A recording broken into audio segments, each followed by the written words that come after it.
bit busy right now. Do something about it. Don't sweat. I'll release the lock.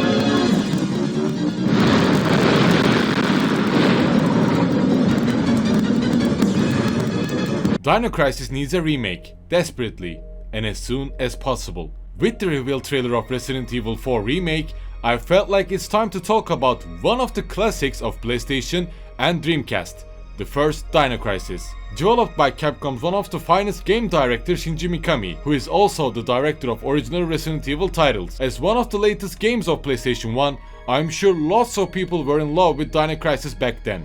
It felt more cinematic than Resident Evil, controls felt more responsive, and our reptile friends were created with a peak polygon technology back then.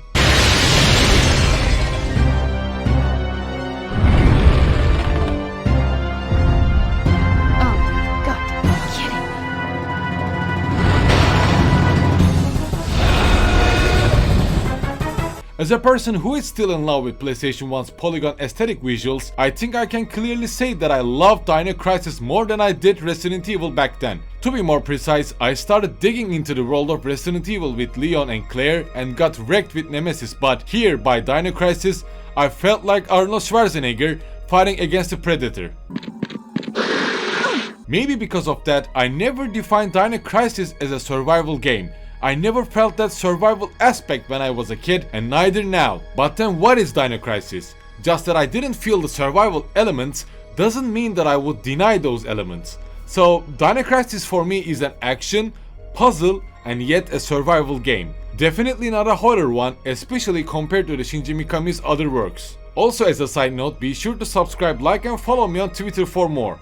With Dino Crisis and also reveal of Resident Evil 4 Remake, I will be starting to cover each Resident Evil title, starting from 0 to Village, and place them upon my tier list. Oh, and also Onimusha series too. If you also have any recommendations, let me know.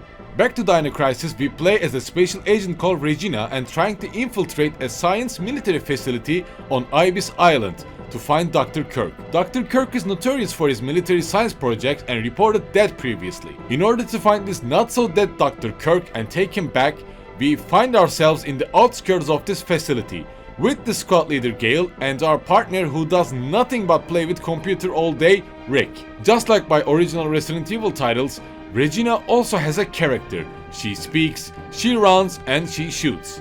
Different from previous Resident Evil titles, she also decides who she listens to. During the story progression, we face two choices, two different approach ideas from Gale and Rick, and until the late game, these choices do not affect the ending, but the story progression or the challenges that we would face. Gale, as being the squad leader, puts mission above everything else, and his mission approaches always brings action to the table.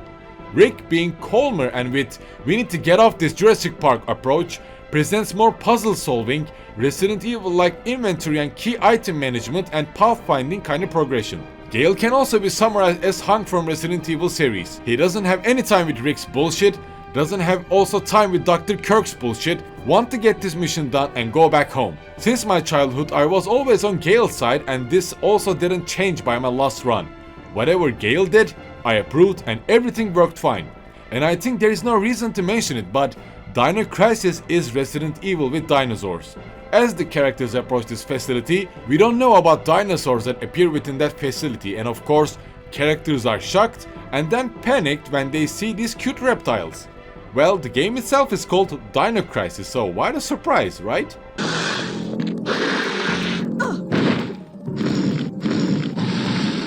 With the 10 minutes into story, dinosaurs begin to show themselves and starting to occupy designated rooms and corridors, trying to eat us alive. Although there are tons of dinosaur species that lived, Dino Crisis presents maybe 5 or 6 of them, and mainly these raptor species that are very hungry. There are no herbivore dinosaurs to be seen around, only raptors that can fit into narrow and long corridors. What a coincidence. Anyway, starting by infiltrating the camp, puzzle element that I mentioned as the genre begins. If you played any Resident Evil title before, you would understand what inventory and key item management means, right? But for those who didn't, let me summarize it for you, these puzzle elements. You need to gather key items, mainly facility keys, key codes, and sometimes items to crack these puzzles to continue the story. If you see any document within a room, be sure to read it. take notes if necessary. By these notes, you can learn the locations of an item or passwords for specific items. If you don't act carefully and never read these documents, you might have problem and even be stuck by a specific puzzle or a point of a story. This puzzle solving and trying to infiltrate the facility full of dinosaurs kinda reminded me the first Metal Gear Solid title, to be frank. Just like Solid Snake's infiltration to Shadow Moses Island, Regina is trying to reach the deeper levels of this facility, trying to both survive and escape from dinosaurs and to find Dr. Kirk and learn about his secret project that brought dinosaurs here. Did you just realize that I didn't use the term back to life here? I like Dino Crisis' story and the setting and wish that will be developed further and deeper by a remake, but oh well. Whenever I play a Silent Hill or a Resident Evil title, I tend to get stingy. I never ever use bullets unless I'm forced to do, or within a boss fight of course, and that's also how I play Dino Crisis. I never ever use my handgun and only use my shotgun during the very last sequence of the game where the real deal killer dinos appear. I always dodge these dinosaurs and recommend you to try it also. If you try to kill every dinosaur you see, then the game itself feels like a survival game due to the lack of ammunition. But if you try to dodge them or trap them with lasers, then you're gonna have fun and feel like you own their scaled ass. Lots of dinosaurs stuck in one or two specific locations and don't tend to follow you, meaning that you can easily find your way, dodge their fangs and move on. Though some of these dinos can follow you to the next room, giving you a pursuit. In order to dodge these easily, you can either do exit and re-enter strategy to reset their locations, or just run and dodge them. Although Dino Crisis uses tank controls, just like Resident Evil, it never feels clunky and probably one of the best tanky controls that I ever felt. Control feels insanely responsive, you can just turn and run quite easily, so there is no point to blame controls if you suck at dodging. Regina doesn't have any bombs, traps or knife, so you can either use your handgun, shotgun and later your grenade launcher if you really want to fight against these dinos. But my recommendation, keep your sweet bullets safe in your inventory. Stack up some healing items and run through the corridors and do my own Regina's victory dance every time you trap a dino behind the laser corridor, and then continue with your progress.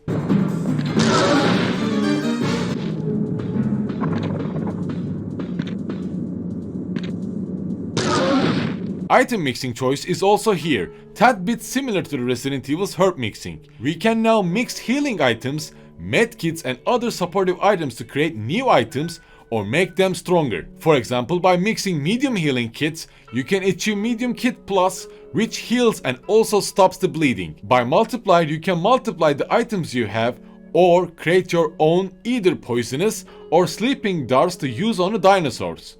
Yet again, I never use these darts. See, sometimes I really question why I love playing these games. I run away from combat, solve puzzles 24/7 and keep my bullets safe. It took me around 5 hours to complete Dino Crisis on normal difficulty. 5 hours of dino dodging, puzzle solving experience that is memorable than most of the games released in the last decade. During my last run, flaws that I found out was the lack of enemy variety and again, lack of boss fights that we have by the original Resident Evil titles. Although Dino Crisis feels more cinematic by the gameplay and during the loading screens, lack of boss fights or encounters showed itself once again.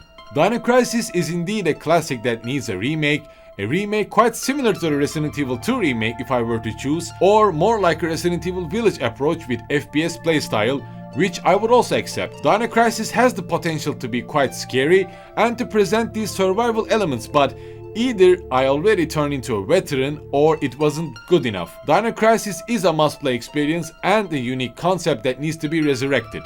I'm quite positive about the Exoprimal, but we'll see. With the first Dino Crisis review, now it is time for Resident Evil 0 and the first Onimusha title. Dino Crisis 2 review will arrive later on, so stay tuned.